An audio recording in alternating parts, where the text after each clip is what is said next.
tentang salah satu komponen komputer. Komponen yang saya pilih yaitu prosesor atau CPU. Nah, sebelum saya menjelaskan tentang prosesor, kita harus tahu dulu apa itu komputer.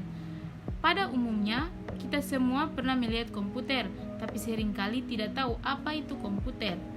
Nah, di sini saya akan jelaskan agar kita semua tahu.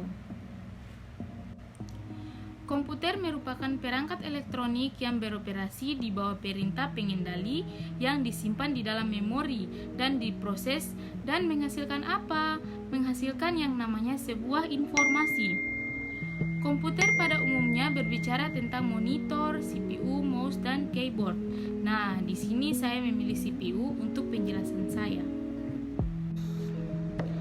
Oke, kita masuk pada penjelasan prosesor atau CPU.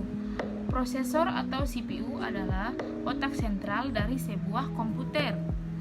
Prosesor yang mengerjakan semua perintah yang sudah terprogram dan disimpan dalam hard disk. Dalam proses dikenal istilah clock, yaitu kecepatan sebuah proses untuk mengerjakan perintah program dalam 1 detik. Satuan frekuensi clock dinyatakan dalam hertz atau bisa disingkat Hz. Contoh, sebuah prosesor Intel Pentium 4 dengan frekuensi clock 2 GHz mampu mengerjakan 2 miliar perintah dalam 1 detik.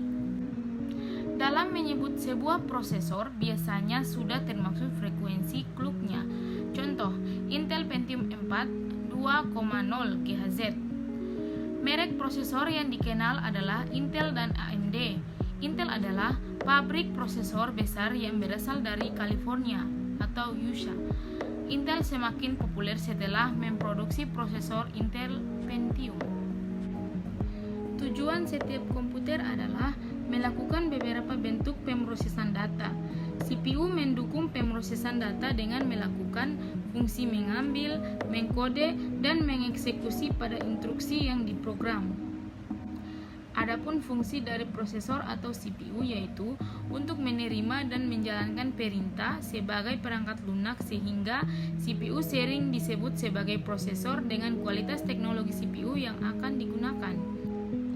Selain dari fungsi, ada juga struktur dari CPU. CPU terdiri dari 2 bagian utama, yaitu unit kendali atau control unit dan unit aritmatika dan logika dalam kurung ALU. Aritmatika itu yang berhubungan dengan perhitungan. Di samping itu, CPU mempunyai beberapa alat penyimpanan yang berukuran kecil yang disebut register. Ada juga suhu yang baik untuk perangkat CPU, yaitu 60 derajat Celcius ke bawah. Jadi kalau lebih, itu berarti harus dicek lagi. Kelebihan dari CPU juga ada. Yang pertama, dapat mengendalikan serta alat input maupun output yang termaksud dalam perangkat input dan output, yaitu mouse, keyboard, flash disk, joystick, monitor, dan printer. 2. Dapat mengambil instruksi-instruksi yang terdapat pada memori utama. 3. Dapat mengirimkan instruksi ke ALU saat ada perhitungan aritmatika. Yang keempat, dapat mengawasi kerja dari ALU.